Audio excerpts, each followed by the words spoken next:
بسم اللہ الرحمن الرحیم۔ ایک دفعہ کا ذکر ہے کہ جنگل میں ایک طوفانی رات تھی، شدید طوفان چل رہا تھا، برف باری ہو رہی تھی، اولے پاڑے تھے، گرج چمک کے ساتھ بارش ہو رہی تھی۔ تو ایسی طوفانی رات میں ایک اونٹ بھی وہاں پہ موجود تھا۔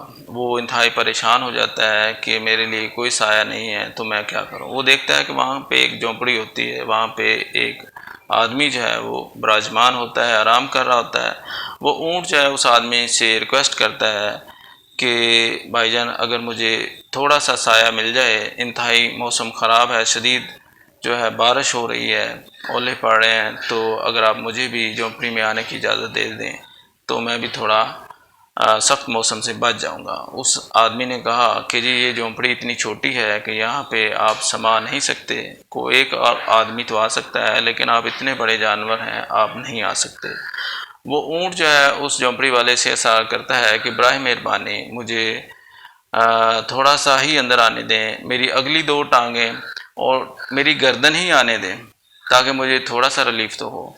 تو یہ سنتے ہی جھونپڑی والا جو شخص ہوتا ہے اس کو تھوڑا رحم آ جاتا ہے اور وہ اونٹ کو اجازت دیتا ہے کہ ٹھیک ہے، آپ اگلی دو ٹانگیں اور اپنی گردن وہ جھونپڑی کے اندر کر سکتے ہیں۔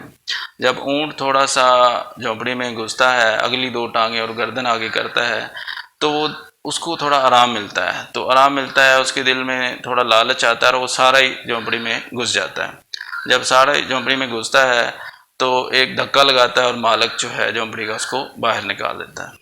جھونپڑی کا مالک وہ چیخو پکار شروع کر دیتا ہے کہ یہ تم نے میرے ساتھ کیا کیا، میں نے تو تیرے ساتھ نیکی کی تھی اور تم نے مجھے ہی اپنے اس سخت موسم میں میرے اپنے گھر سے نکال دیا۔ تو اونٹ وہاں پہ براجمان رہتا ہے۔ تو اس طرح اس کہانی کا نتیجہ یہ ہے کہ آپ جب بھی کسی کے ساتھ نیکی کرتے ہیں تو یہ نیکی آپ کے لیے خطرناک ثابت بھی ہو سکتی ہے اگر آپ کسی بد خصلت سے نیکی کرتے ہیں۔ اب اگر آپ کسی برے کے ساتھ نیکی کرتے ہیں، ایک بیڈ ایلیمنٹ کی انٹری کہا جاتا ہے کہ اگر گھر میں ہو جاتی ہے تو اس سے بے شمار مسائل پیدا ہو سکتے ہیں۔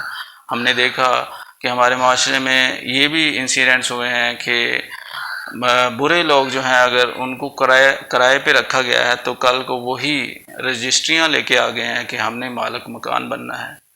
تو اس طرح کے واقعات بھی ہوئے ہیں۔ تو اس کہانی سے یہ نتیجہ اخذ کیا گیا ہے کہ نیکی کرتے ہوئے آپ کو بڑا سوچ سمجھ کے کام لینا چاہیے، ہمیشہ اچھے لوگوں سے ہی نیکی کریں۔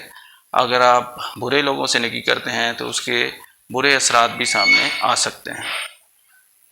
اسی طرح حضرت شیخ سعدی رحمۃ اللہ علیہ نے اپنی کہانی میں لکھا ہے کہ ایک دفعہ ایک گھر میں بھیڑوں کا چھتا تھا، تو بھیڑیں ظاہرہ کاٹتی ہیں، تو اس آدمی نے سوچا کہ کیوں نہ یہ بھیڑیں اس کا چھتا ہٹا دیا جائے۔